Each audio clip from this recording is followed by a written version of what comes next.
Good morning, everybody. Happy Saturday to you, the 21st of March, 2020. And I hope, well, you're attempting to have a nice day anyway. I know it's really difficult these days, but let's cut over to YouTube a little bit. Let's take a little, let's pull the train onto a siding a little bit. Let's talk about YouTube and things that could be in the future for YouTube. It's an interesting discussion. I'm on YouTube. You're on YouTube. Some of us, not me, but some of us are on the YouTube platform or dependent on YouTube, the earnings from YouTube through AdSense revenues and associated things that are allowed to be on, like Patreon and memberships and things of that nature, in addition to being able to accept donations. So it's interesting. It's an interesting thing that we're embarking on uncharted territory here. And I think the main thing that you have to bear in mind is you have to understand the revenue flows that flow into the machine called YouTube. And of course, they are from advertisers and a little bit of people that pay on a subscription model too through YouTube TV. And those sources of advertising revenue and subscription revenue are split between YouTube and the creator. It does not take a leap of imagination or of thought to understand that with the implosion of the service sectors around the world, particularly the hotel, tourism, restauranting, things of that, service industries, everything from hairdressers to bowling alleys to coffee shops have all imploded now. And service sectors were supposed to be the parts of the service sector were supposed to be the great engines to drive prosperity forward. But as we're finding out, many ultimately find out to their regret, because they don't study them close enough, that services are wants, they're not needs, and there's a big difference between them. You can do without a lot of things that you want, but can't have. Therein lies the difference. Therein lies the froth that is a good part of the service sector. It's also a part that's very heavily promoted and advertised. Everything from fast foods to coffees, well, you can imagine cruise lines, everything. Well, it's very hard when you have a pandemic that's raging around the world to get to whet people's appetite to do things like go on cruises. It's not advised for health to go to beaches. Hawaii is shut down. They've asked tourists not to come for 30 days. San Diego, traditional places where snowbirds have been, are shutting down. Borders are shutting down amongst nations. And the result is that the advertising revenue, do not be fooled by what you see today. I had somebody write me, well, there's still the same ads running on YouTube full bore for diamonds and nightlife in Las Vegas, and come to Las Vegas. The point is, though, that stuff was contracted long ago with ad buys and things like that. The real test will come as we go quarter by quarter here, because a lot of companies will purchase advertising on a quarterly basis, and you can bet your boots that the advertising revenue that YouTube is going to receive is going to fall off the proverbial cliff.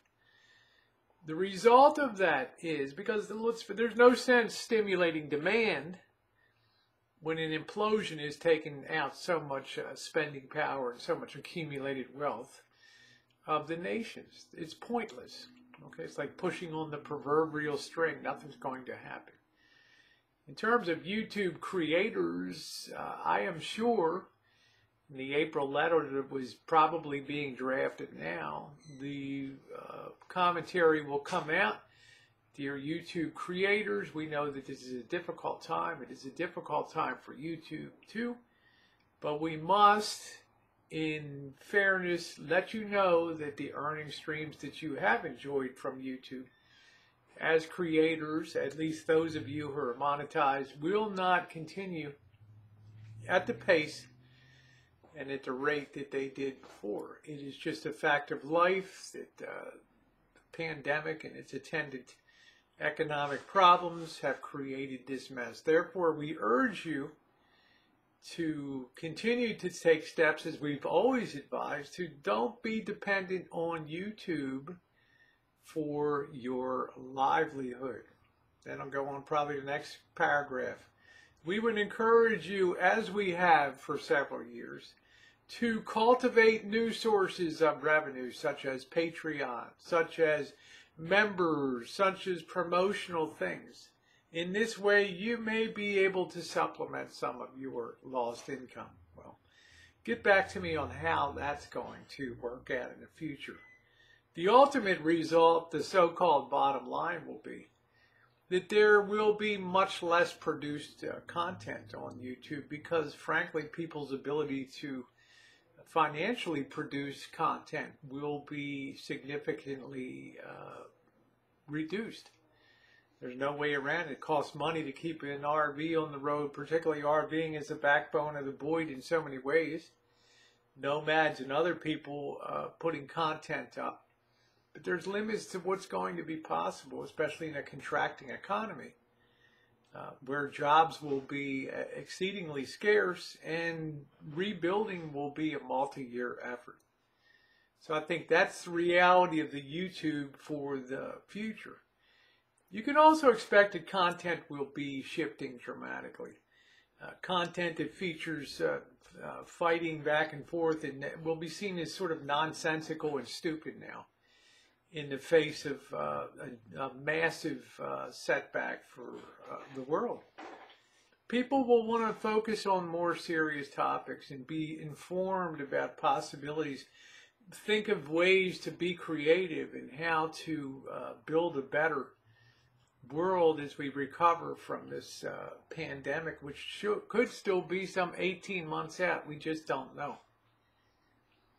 But creativity will come to the fore, but people's lives will change. Interest in a lot of people on YouTube will wane, but other people will come onto the platform to attempt to learn things.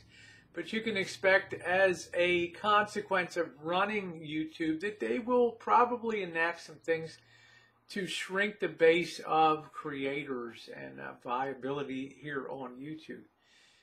As the leader said in her last letter, Susan Wojcicki said, YouTube is not required to host anybody's content on here. You can sort of picture in your mind today when they say, Google says to YouTube, you know, you've never really turned a profit for us, so now it's time to reduce your drag on the company. And, you know, unless you're seeing real content being provided, which may happen, then we want to pare down the people that are on YouTube. It's something that's going to change and probably change radically.